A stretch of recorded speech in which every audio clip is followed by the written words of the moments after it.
This world is all about branding and marketing. The #1 branders in the universe is the United States. They made the United States seem like it's the best place in the world to be. It's the land of the free, home of the brave. I go there to find and chase my dreams. We have to be able to tell our own stories. Directors, filmmakers, entertainers, it's going to be clearly, and the press, it's going to be your job to redefine how people think about Africa.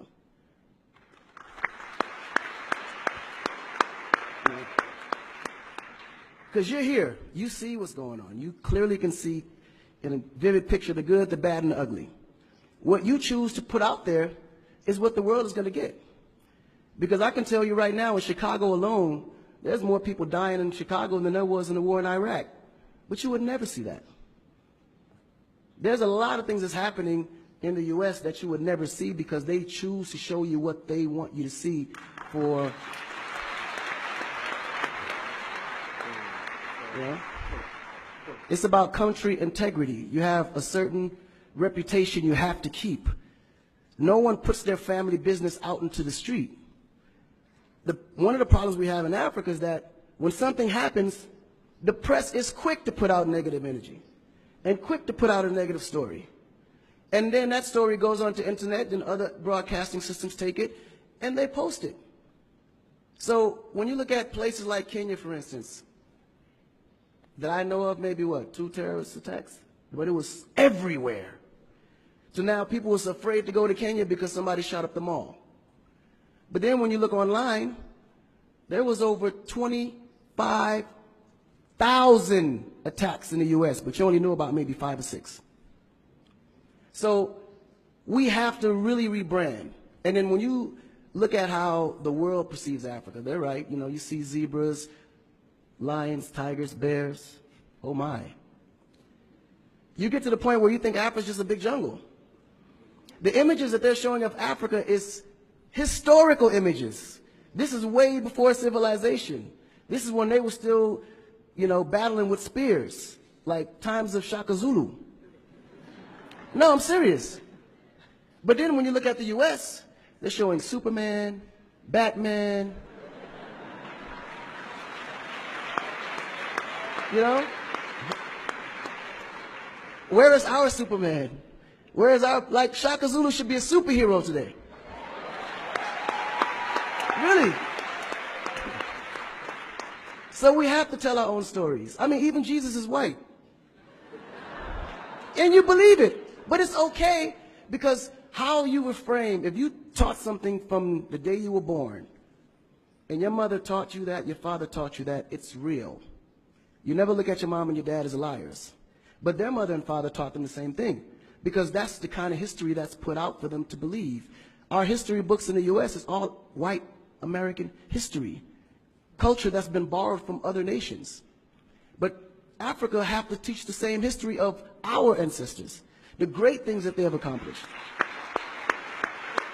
You know? And it's going to be the jobs of directors like yourself, filmmakers like yourself, to narrate that story. How do we want to be perceived? How do we want that story to be narrated to the rest of the world? This younger generation, we kind of figured it out. Because now, when you look at hip-hop in America, every rapper is rich. Gold chains, Bentleys, nice girls by the pool with bathing suits in this big mansion. And then, when the video's over, they get on their phone and call an Uber. They don't even come in the Bentley that you just saw in the TV. But you go to Nigeria, we got Wizkid, Davido, P-Square, all these guys driving a Bentley, Mercedes. They actually own those cars. That's the difference.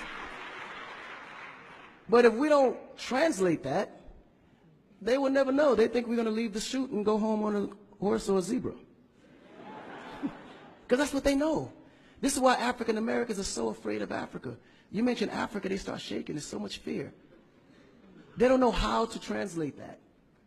It was just recent that people are now saying, yeah, man, you know what? I rock with Africans, man. You know what I'm saying? I want to do some collaborations, man. Yo, man, I need an Afrobeat remix, you know what I'm saying?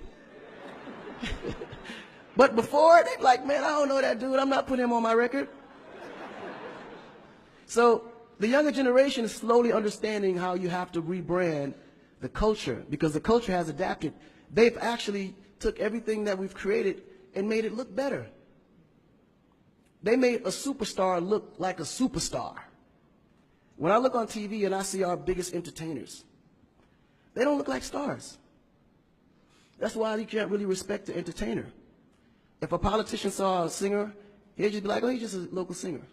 But if he go to that local singer's performance, he may sell out the stadium because he has a huge influence, but the image is not there. So we have to take the image as a huge accountability for ourselves and realize that Africa really does have a reputation. But if we allow our stories to be told, our stories will be told according to their agenda on what they need to be able to benefit from Africa. So we have to tell our story so we can be able to understand how we can utilize that story to benefit for our agenda. You know? So in closing, this job is for the entertainers, the filmmakers, the reporters, and anyone that creates content. We have to rebrand. And we have to rebrand it in the way that we see it and tell the story to where they can understand it, feel comfortable, and want to come here and invest.